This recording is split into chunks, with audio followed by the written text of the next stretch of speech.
শক্তিশালী পাকিস্তানকে টেস্টে বাংলা ওয়াশ করে এবার ভারত বধের নেশায় মেতেছে টিম টাইগার্স।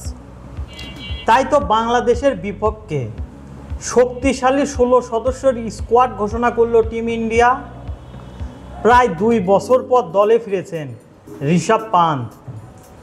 তিনি মারাত্মক ইনজুরিতে পড়েছিলেন, যেখান থেকে তার ফিরে আসার কোনো কথাই ছিল না। ইন্ডিয়া টেস্ট দলে জায়গা পেয়েছেন জস দয়াল। চেন্নাইয়ে বাংলাদেশ বনাম ভারতের প্রথম টেস্ট ম্যাচটি অনুষ্ঠিত হবে আগামী 19 সেপ্টেম্বর এবং দ্বিতীয় ম্যাচটি অনুষ্ঠিত হবে 27শে সেপ্টেম্বর কানপুরে। এ সিরিজের জন্য বাংলাদেশ এখনও কোনো দল ঘোষণা করেনি, তবে আমরা ধারণা করছি বাংলাদেশ ক্রিকেট বোর্ড বিসিবি খুব তাড়াতাড়ি বাংলাদেশ টিমের স্কোয়াড ঘোষণা করবে।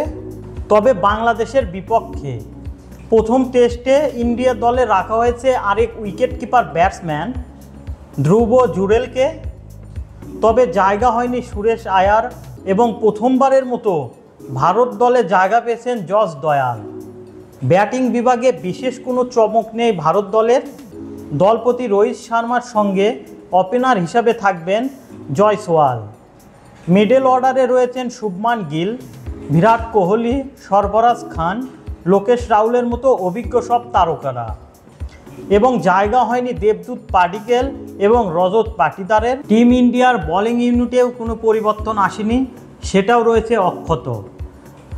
স্পিনে রয়েছেন অভিজ্ঞ রবিচন্দ্রন অশ্বিন, রবীন্দ্র জাদেজা, অক্ষর প্যাটেল ও কুলদীপ যাদব। আর পেস বোলিংয়ে রয়েছেন স্পিড স্টার জাসপ্রীত বুমরা, মোহাম্মদ সিরাজ, আকাশদীপ ও তরুণ বাঁহাতি বোলার জস দয়াল। প্রিয় দর্শক, এখানে একটা মজার বিষয় হচ্ছে বাংলাদেশের বিপক্ষে টিম ইন্ডিয়া যে 16 সদস্যের স্কোয়াডটা ঘোষণা করেছে তা গত কয়েক বছরে অস্ট্রেলিয়ার সাথে খেলা হলেও এমন স্কোয়াড ঘোষণা করেনি।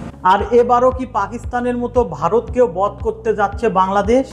প্রিয় দর্শক, এখন বাংলাদেশের কোটি ক্রিকেট প্রেমীদের মনে একটাই প্রশ্ন, বাংলাদেশ কি পারবে ভারতের মাটিতে ভারতকেই সিরিজ হারাতে? অবশ্যই আপনার মূল্যবান মতামতটি আমাদের কমেন্ট বক্সে জানিয়ে দিন। আর এতক্ষণ আমাদের সাথে থাকার জন্য আপনাদের জানাই আন্তরিক ধন্যবাদ।